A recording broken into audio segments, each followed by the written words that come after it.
পঞ্চদশ অধ্যায়। মহারাজ প্রিয়ব্রতের বংশধরদের মহিমা। এই অধ্যায়ে ভরত মহারাজের বংশধরদের এবং অন্যান্য রাজাদের মহিমা বর্ণিত হয়েছে। মহারাজ ভরতের পুত্রের নাম সুমতি।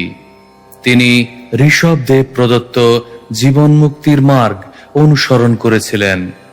কিছু মানুষ ভ্রান্তিবশত সুমতিকে বুদ্ধদেবের অবতার বলে মনে করেছিলেন। সুমতির পুত্র দেবতাজিৎ এবং তার পুত্র দেবোদ্যুম্ন। দেবোদ্যুম্নের পুত্র পরমেষ্ঠী এবং তার পুত্র প্রতিহ। প্রতিহ ছিলেন মহান বিষ্ণু ভক্ত এবং তার তিন পুত্রের নাম যথাক্রমে প্রতিহর্তা, প্রস্তোতা এবং উদ্গাতা। প্রতিহর্তার দুই পুত্র অজ এবং ভূমা। ভূমার পুত্র উদ্গীত এবং উদ্গীতের পুত্র প্রস্তাব। প্রস্তাবের পুত্র বিভু। বিভুর পুত্র পৃথুসেন এবং পৃথুসেনের পুত্র নক্ত। নক্তের পত্নী দ্রুতির গর্ভে বিখ্যাত রাজর্ষি গয়ের জন্ম হয়। মহারাজ গয় ছিলেন বিষ্ণুর অংশ এবং বিষ্ণুর প্রতি ভক্তির ফলে তিনি মহাপুরুষ উপাধি প্রাপ্ত হন। মহারাজ গয়ের পুত্রদের নাম ছিল চিত্ররথ, সুমতি এবং অবরোধন। চিত্ররথের পুত্র মহারাজ সম্রাট, তার পুত্র মরীচি এবং মরীচির পুত্র বিন্দু। বিন্দুর পুত্র মধু এবং মধুর পুত্র বীরব্রত। বীরব্রতের দুই পুত্র মন্থু ও প্রমন্থু এবং মন্থুর পুত্র ভৌবন। ভৌবনের পুত্র তষ্টা এবং তষ্টার পুত্র বীরজ, যিনি তার বংশকে উজ্জ্বল করেছিলেন। বীরজের 100 পুত্র এবং একটি কন্যা ছিল। তাদের মধ্যে শতজিৎ নামক পুত্রটি অত্যন্ত বিখ্যাত হয়েছিলেন। শ্লোক 1। श्री शुक उवाच भरतस्यात्मजः सुमतिर्नामाभिहितो यमुहवाव केचित् पाखण्डिन ऋषभपदवीम् अनुवर्तमानं चानार्या अवेदसमाम्नातां देवतां स्वमनीषया पापि यस्या कलौ कल्पयिष्यन्ति। অনুবাদ।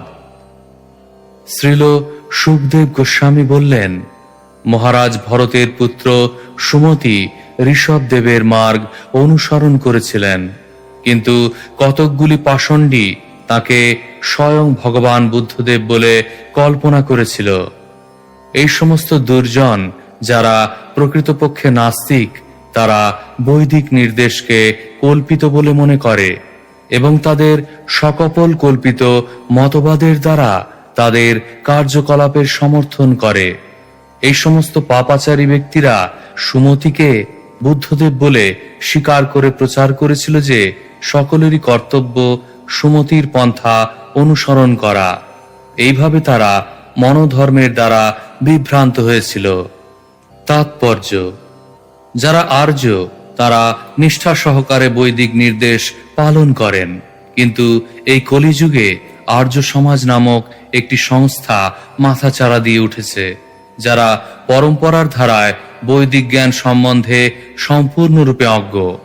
এই সংস্থার নেতারা সমস্ত প্রামাণিক আচার্যদের নিন্দা করে এবং নিজেদের বৈদিক নিয়মের প্রকৃত অনুগামী বলে প্রচার করে। এই সমস্ত তথাকথিত আচার্যরা যারা বৈদিক নির্দেশ অনুসরণ করে না, তারা বর্তমানে আর্য সমাজ বা জৈন নামে পরিচিত। তারা কেবল বৈদিক নির্দেশই অস্বীকার করে না, অধিকন্তু ভগবান বুদ্ধদেবের সঙ্গে তাদের কোনো সম্পর্ক নেই। সুমতির আচরণ অনুকরণ করে তারা নিজেদের ঋষভদেবের অনুগামী বলে দাবি করে। বৈষ্ণবেরা সাবধানতার সঙ্গে তাদের সঙ্গ থেকে দূরে থাকেন, কারণ তারা বৈদিক মার্গ সম্পর্কে সম্পূর্ণরূপে অজ্ঞ। ভগবদ্গীতায় 15:15 শ্রীকৃষ্ণ বলেছেন, বেদৈশ্চ সর্বৈরহমেব বেদ্য। বেদের প্রকৃত উদ্দেশ্য হচ্ছে আমাকে জানা, সেটিই হচ্ছে সমস্ত বৈদিক শাস্ত্রের নির্দেশ। যারা ভগবান শ্রীকৃষ্ণের মহিমা সম্বন্ধে অবগত নয় তাদের আর্য বলে স্বীকার করা যায় না। ভগবান শ্রীকৃষ্ণের অবতার ভগবান বুদ্ধদেব ভাগবত ধর্ম প্রচার করার জন্য এক বিশেষ পন্থা অবলম্বন করেছিলেন। যারা ছিল সম্পূর্ণরূপে নাস্তিক তাদের কাছে তিনি প্রচার করেছিলেন। নাস্তিকেরা ভগবানকে চায় না, তাই বুদ্ধদেব প্রচার করেছিলেন যে ভগবান নেই, কিন্তু তার অনুগামীদের মঙ্গলের জন্য তিনি এই বিশেষ উপায়টি অবলম্বন করেছিলেন। তাই ভগবান সম্বন্ধে নীরব থেকে তিনি ছলনাপূর্বক নাস্তিকদের কাছে প্রচার করেছিলেন, যদিও তিনি ছিলেন স্বয়ং ভগবানের অবতার। শ্লোক 2। तस्माद् वृद्धसेनायां देवताजिन्नाम पुत्रोऽभवत्। অনুবাদ: বৃদ্ধ সেনা নামক পত্নীর গর্ভে সুমতির দেবতাজিৎ নামক একটি পুত্র উৎপন্ন হয়। শ্লোক 3। अथा सूर्यां तत्तनयो देवद्युम्नस्ततो धेनुमत्यां सुतः परमेष्ठे तस्य सुवर्चलायां प्रतिह उपजातः। অনুবাদ: তারপর দেবতাজিতের পত্নী আশুরীর গর্ভে দেবদ্যুম্ন নামক এক পুত্র হয়। দেবদ্যুম্নের পত্নী ধেনুমতির গর্ভে পরমেষ্ঠী নামক পুত্র জন্মগ্রহণ করে। পরমেষ্ঠীর সুবরচলা নাম্নী পত্নীর গর্ভে প্রতিহ নামক এক পুত্র জন্মগ্রহণ করে। শ্লোক 4। य आत्मविद्यामाख्याय स्वयं संशुद्धो महापुरुषमनुसस्मार। অনুবাদ: মহারাজ প্রতিহ স্বয়ং আত্মতত্ত্বজ্ঞান প্রচার করেছিলেন, তার ফলে তিনি স্বয়ং বিশুদ্ধ হয়েছিলেন এবং ভগবান শ্রীবিষ্ণুর এক মহান ভক্তে পরিণত হয়ে সাক্ষাৎভাবে তাকে উপলব্ধি করেছিলেন। তাৎপর্য: অনুসস্মার শব্দটি অত্যন্ত তাৎপর্যপূর্ণ। কৃষ্ণ ভাবনা কোনো কাল্পনিক বা মনোধর্মপ্রসূত পন্থা নয়। শুদ্ধ এবং উন্নত ভক্ত ভগবানকে সাক্ষাৎভাবে উপলব্ধি করতে পারেন।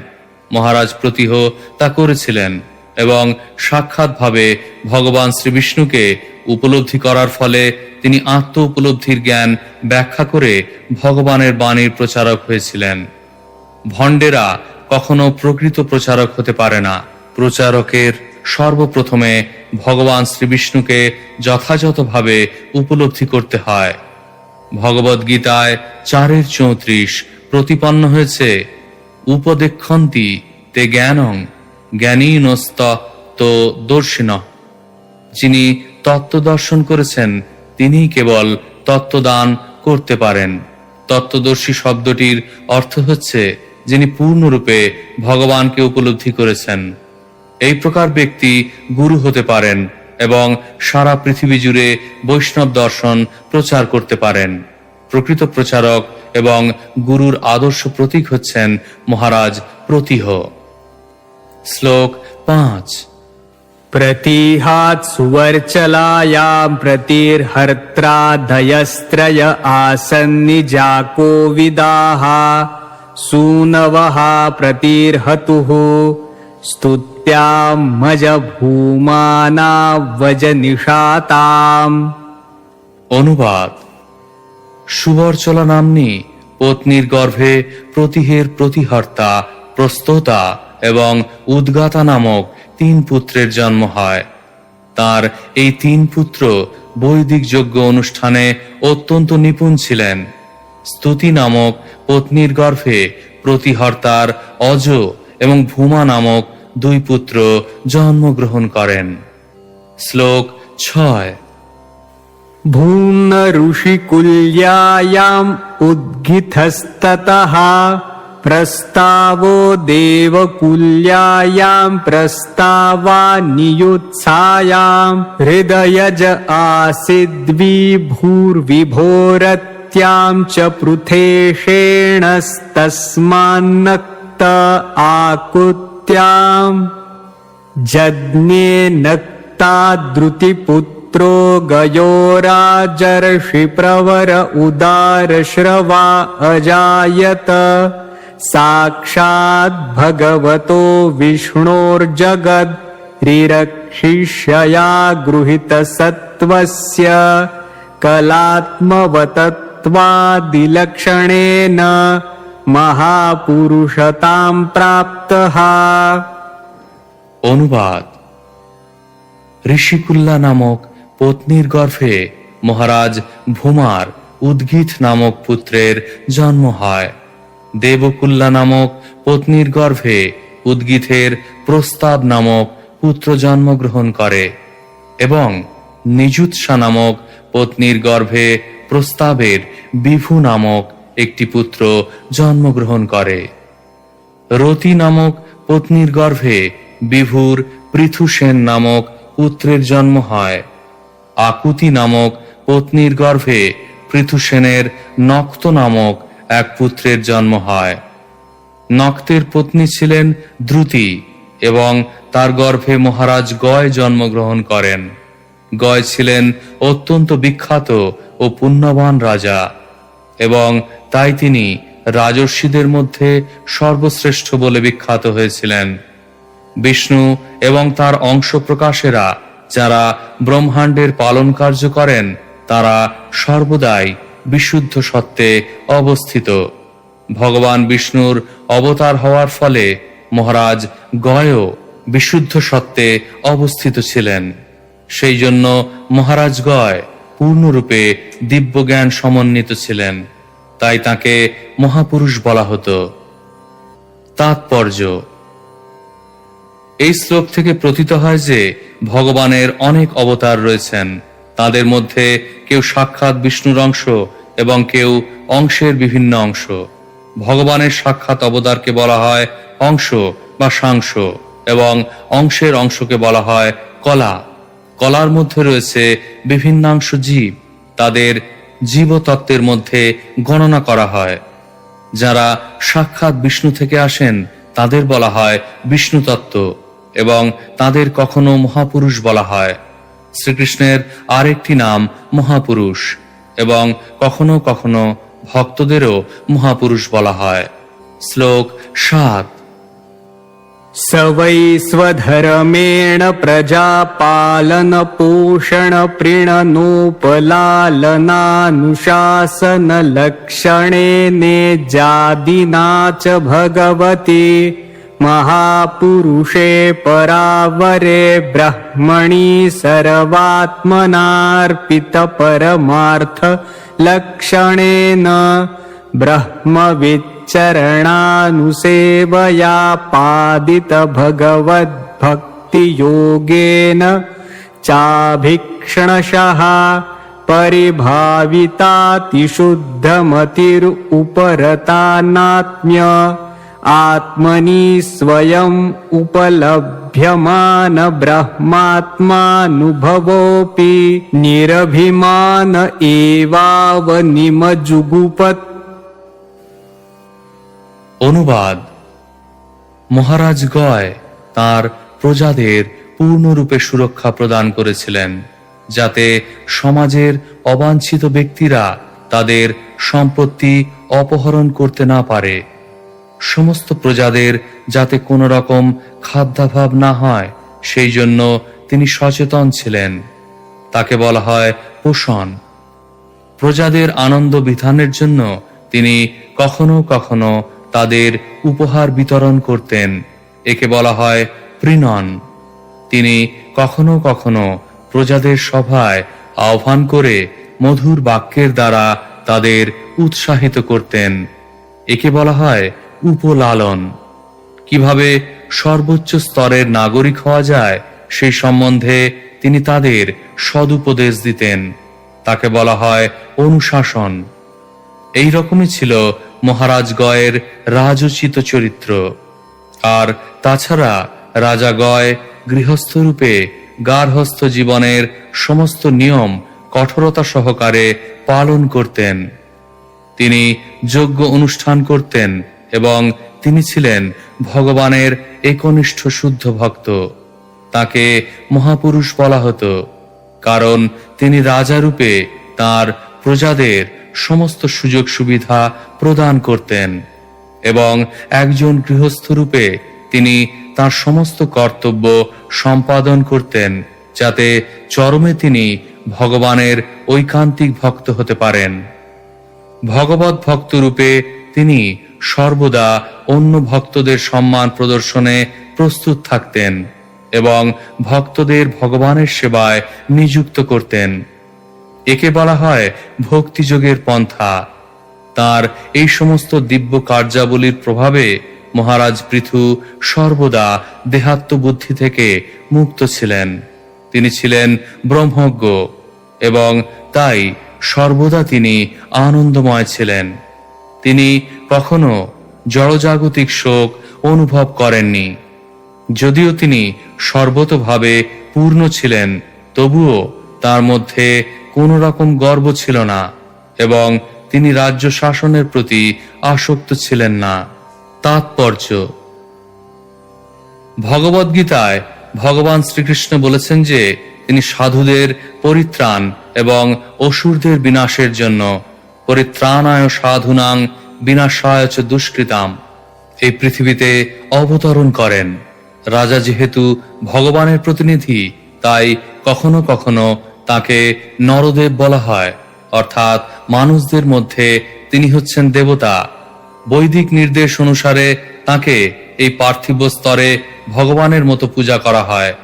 ভগবানের প্রতিনিধি রূপে রাজার কর্তব্য নাগরিকদের এমনভাবে পালন পোষণ করা যাতে তাদের খাদ্য এবং সুরক্ষার জন্য কোনো রকম করতে না হয় এবং তারা যাতে সব সময় আনন্দিত থাকে।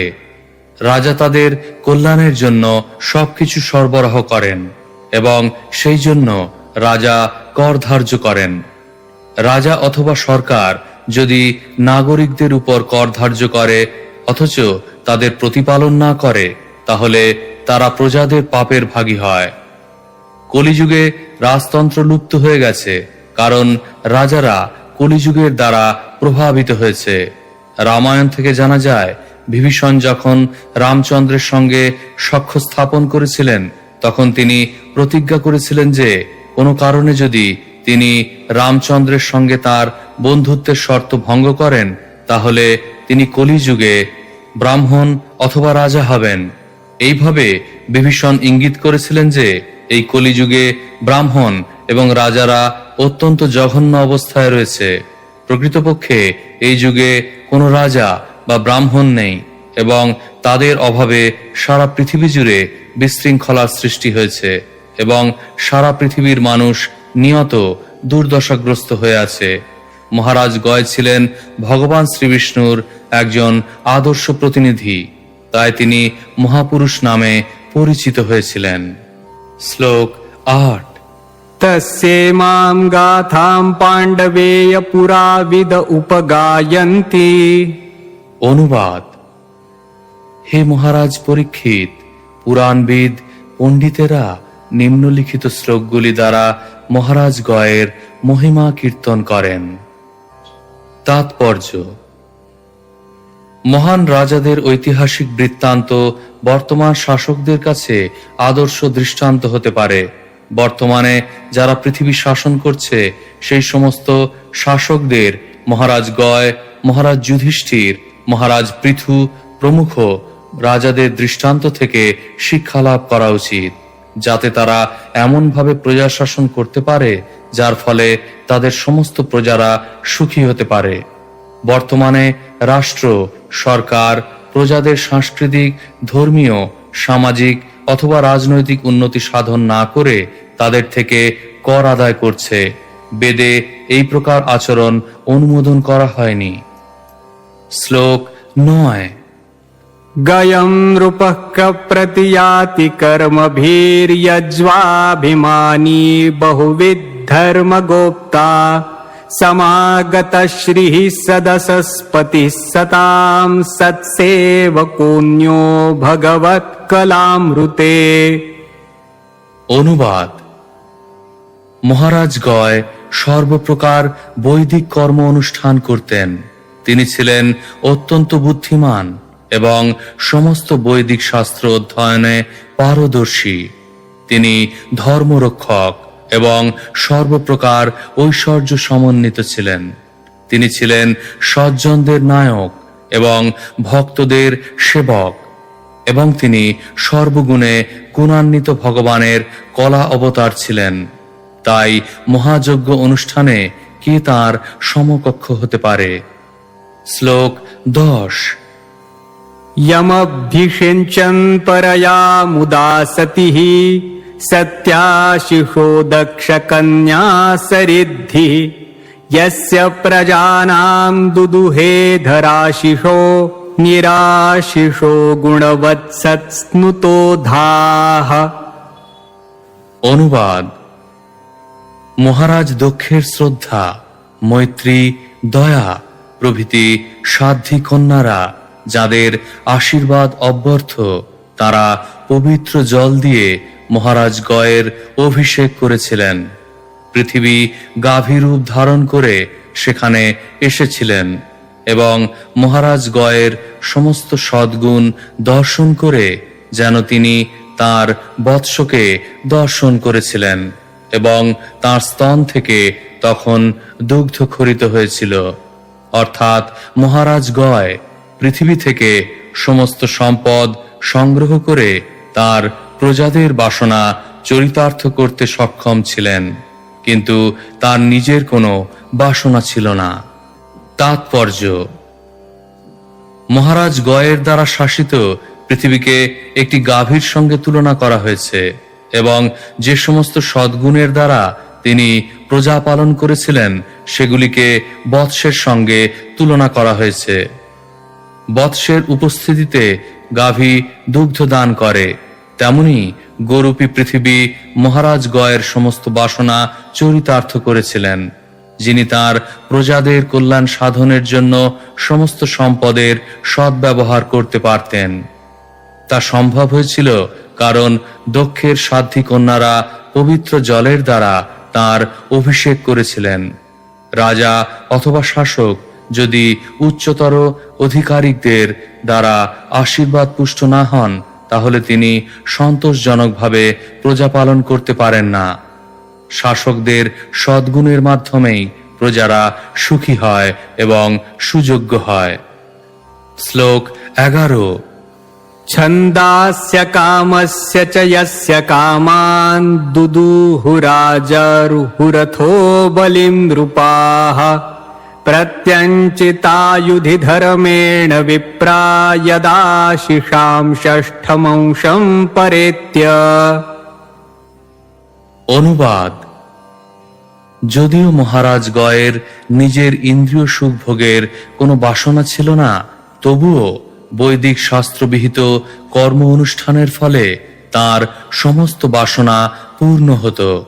অন্য যে সমস্ত রাজারা মহারাজ গয়ের সঙ্গে যুদ্ধ করেছিলেন, তারা সকলে ধর্মীয় অনুশাসন অনুসারে যুদ্ধ করতে বাধ্য হয়েছিলেন।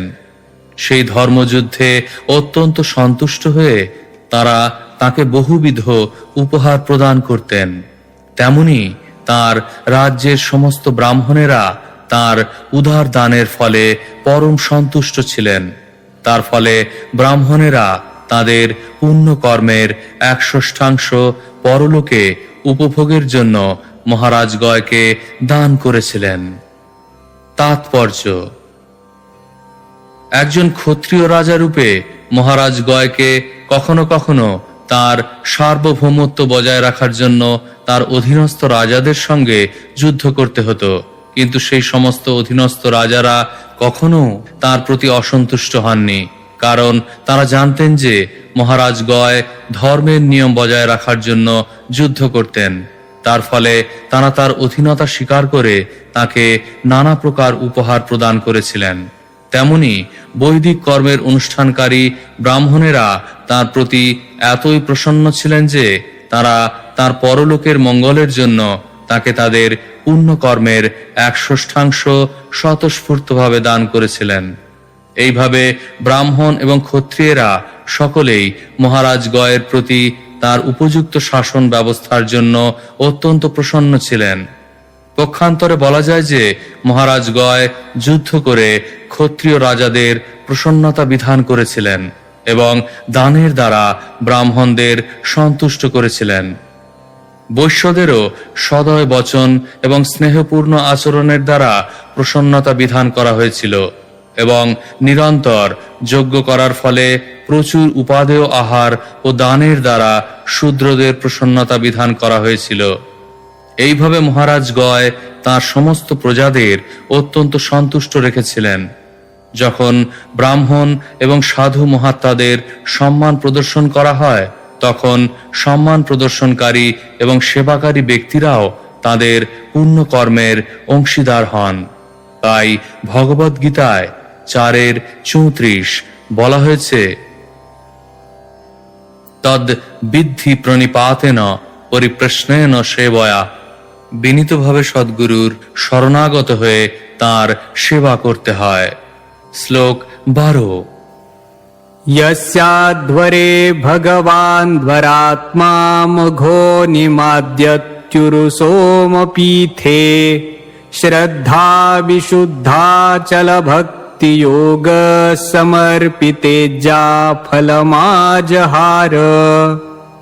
অনুবাদ: মহারাজ গয়ের যজ্ঞে প্রচুর পরিমাণে সোমরস পান হতো এবং ইন্দ্র সেই যজ্ঞে এসে প্রচুর পরিমাণে সোমপান করে মত্ত হতেন। যজ্ঞ পুরুষ ভগবান শ্রীবিষ্ণুও সাক্ষাৎ অবতীর্ণ হয়ে বিশুদ্ধ ভক্তিযোগ সহকারে সমর্পিত যজ্ঞের ফল গ্রহণ করতেন। তাৎপর্য: মহারাজ গয় এতই পুণ্যবান ছিলেন যে তিনি দেবরাজ ইন্দ্র প্রমুখ সমস্ত দেবতাদের সন্তুষ্ট করেছিলেন। ভগবান শ্রীবিষ্ণু স্বয়ং যজ্ঞের নৈবেদ্য গ্রহণ করার জন্য সেই যজ্ঞস্থলে আসতেন। মহারাজ গয় না চাইলেও সমস্ত দেবতা এবং স্বয়ং ভগবানের আশীর্বাদ লাভ করেছিলেন। শ্লোক 13। यत्प्रीणनाद्बर्हिषि देवतीर्यं मनुष्यवीरुतृणमाविरिञ्चात् प्रियेत सद्यः सह विश्वजीवः प्रीतः स्वयं प्रीतिमगाद्गयस्य। অনুবাদ: ভগবান যখন কারো কার্যকলাপে সন্তুষ্ট হন, তখন আপনা থেকেই সমস্ত দেবতা, মানুষ, পশু, পক্ষী, লতা, গুল্ম, তৃণ আদি এবং ব্রহ্মা থেকে শুরু করে সমগ্র জগতের জীবদের সন্তোষ উৎপাদিত হয়। সকলের অন্তর্যামী পরমেশ্বর ভগবান স্বাভাবিকভাবেই পরম সন্তুষ্ট, কিন্তু তিনিও মহারাজ গয়ের যজ্ঞক্ষেত্রে এসে বলেছিলেন, আমি অত্যন্ত প্রসন্ন হয়েছি।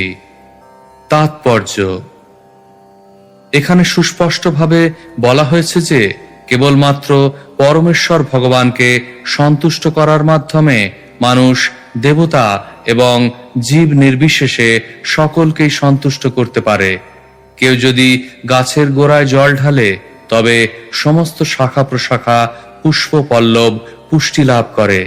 যদিও ভগবান আত্মারাম, তবুও মহারাজ গয়ের ব্যবহারে তিনি এমনই সন্তুষ্ট হয়েছিলেন যে তিনি স্বয়ং যজ্ঞক্ষেত্রে আবির্ভূত হন এবং বলেন, আমি সম্পূর্ণ সন্তুষ্ট। মহারাজ গয়ের সমতুল্য কে হতে পারে? শ্লোক 14-15। गयाद्गयन्त्यां चित्ररथः सुगतिरवरोधन इति त्रयः पुत्रा बभूवुश्चित्ररथादूर्णायां सम्राड्जनिष्ठ तत उत्कलायां मरीचिर्मरीचे